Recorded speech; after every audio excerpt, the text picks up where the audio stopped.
পাকিস্তান থেকে বাংলাদেশে সরাসরি জাহাজ চলাচল শুরু হয় চলতি বছরের 11ই নভেম্বর থেকে।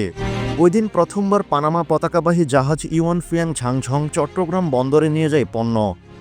এর আগে পাকিস্তান থেকে পণ্য আসত বিভিন্ন বন্দর ঘুরে, এবার সরাসরি আসছে পণ্যবাহী জাহাজ। ফলে পাকিস্তান থেকে সরাসরি জাহাজ আসা নিয়ে শুরু হয় নানা জল্পনা ও কল্পনা। পাকিস্তান থেকে পণ্য আমদানি বৃদ্ধি পায় 21%। চলতি বছরের 22 নভেম্বর পর্যন্ত পাকিস্তান থেকে পণ্য আমদানি হয় গত বছরের একই সময়ের তুলনায় 21.40%-এরও বেশি। আমদানিকারকরা জানায়, পরিবর্তিত রাজনৈতিক প্রেক্ষাপটে চট্টগ্রাম বন্দরের সঙ্গে করাচি সরাসরি জাহাজ চলাচল শুরু হয়, ফলে বাণিজ্যিক কার্যক্রম বৃদ্ধি পায়। গত 29 সেপ্টেম্বর রাজস্ব বোর্ডে জারি করা এক বিজ্ঞপ্তিতে উল্লেখ করা হয়, আওয়ামী লীগ সরকার পতনের পর অন্তর্বর্তী সরকার পাকিস্তানে আমদানি পণ্য খালাসে জটিলতা নিরসন করে। দুই দেশের মধ্যে ব্যবসার সুবিধার্থে পাকিস্তান থেকে আমদানি করা সব পণ্যের উপর থেকে বাধ্যতামূলক শতভাগ ফিজিক্যাল এক্সামিনেশন শর্ত প্রত্যাহার করে জাতীয় রাজস্ব বোর্ড এনবিআর। এ শর্ত প্রত্যাহারের ফলে এখন অন্য দেশ থেকে যে আমদানি করার পণ্যের ঝুঁকিতে বিবেচনায় পরীক্ষা করা হয়, পাকিস্তান থেকে আমদানির ক্ষেত্রে একই ব্যবস্থা নেওয়া হবে বলে জানানো হয়।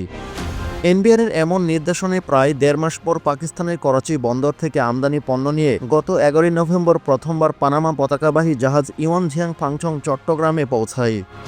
জাতীয় রাজস্ব বোর্ড সূত্রে জানা যায়, চলতি 2024-25 অর্থবছরে জুলাই থেকে ডিসেম্বর 22 তারিখ পর্যন্ত 5.5 মাসে পাকিস্তান থেকে বাংলাদেশে আমদানি হয় 17.93 কোটি মার্কিন ডলারের পণ্য।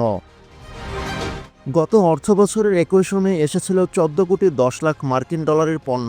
ওই হিসেবে আমদানি বৃদ্ধি পায় 3.83 কোটি মার্কিন ডলারের পণ্য, শতকরা হিসেবে 21.40%। এবার সবচেয়ে বেশি আমদানি হয় পোশাক শিল্পের কাঁচামাল, পেঁয়াজ, আলু, পরিশোধিত চিনি, ডমোলাইন, কাঁচ শিল্পের কাঁচামাল সহ বিভিন্ন পণ্য। গত অর্থবছরে পাকিস্তান থেকে মোট আমদানি পণ্যের পরিমাণ ছিল 16 লাখ টন। এসব পণ্যের আমদানি মূল্য ছিল 62.70 কোটি মার্কিন ডলার, যা দেশের মোট আমদানির 1%। আমদানি বৃদ্ধি পেলেও রপ্তানিতে যথাযথ ব্যবস্থা না থাকায় পাকিস্তানে বাংলাদেশি পণ্য রপ্তানি শূন্যের কোঠায়।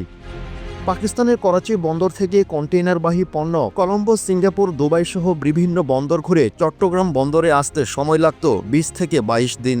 কিন্তু পাকিস্তানের করাচি থেকে চট্টগ্রাম রুটে সরাসরি জাহাজ চলাচল শুরু হওয়ায় এখন সময় লাগে 11 থেকে 12 দিন। চট্টগ্রাম বন্দর কর্তৃপক্ষের তথ্যমতে নতুন জাহাজ সার্ভিসের মাধ্যমে 2 দফায় করাচি থেকে চট্টগ্রাম বন্দরে আসে 11,026টি ইউএস 20 ফুট দৈর্ঘ্যের একক কন্টেইনার পণ্য।